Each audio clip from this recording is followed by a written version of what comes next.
Transmission and reception of SOS distress signals via Morse code light A report. This report details the methods for transmitting and receiving SOS distress signals using Morse code light. In accordance with the international regulations for preventing collisions at sea, Colerex Annex 4 and the International Code of Signals. Transmission. A. Method. The SOS distress signal represented as dots, dashes, and Morse code and transmitted using a light source capable of producing short and long flashes.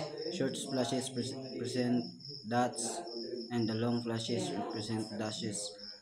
The duration of a short flash should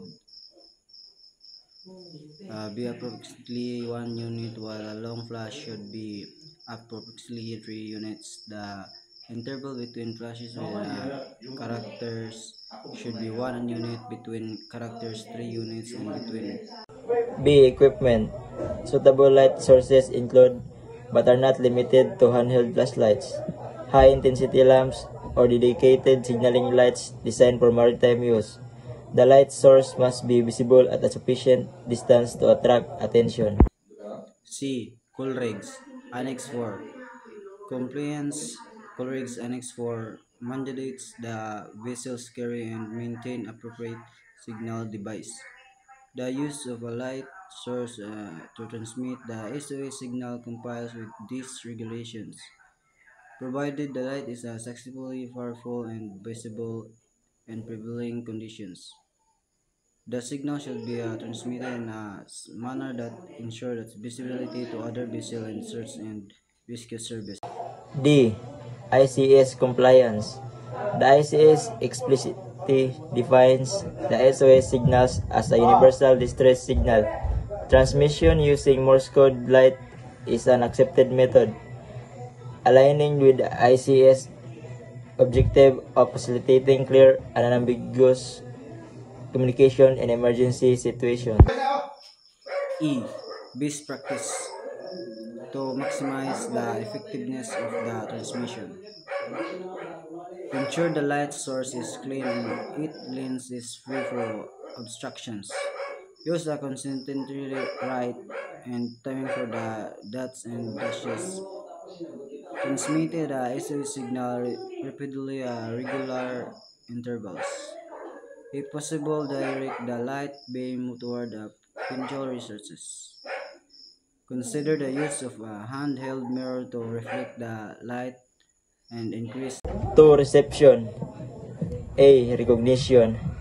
The receiving party should be familiar with the Morse code representation of SOS. They must be able to distinguish the signal from other light flashes. B. Confirmation. Upon receiving the SOS signal, the receiving party should attempt to confirm the distress situation by using appropriate communication channel such as BHF radio. If a C. Action. The receiving party has a legal and moral obligation to assist the vessel in distress as outlined in Colerex.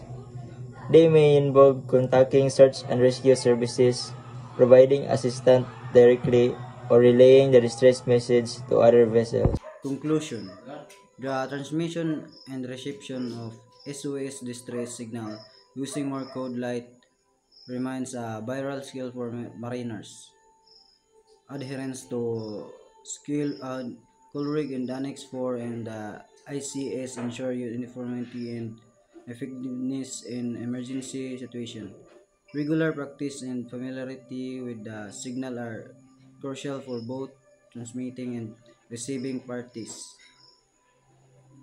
The use of supplementary method like VHF radio is strongly encouraged to enhance the reliability of distress communication.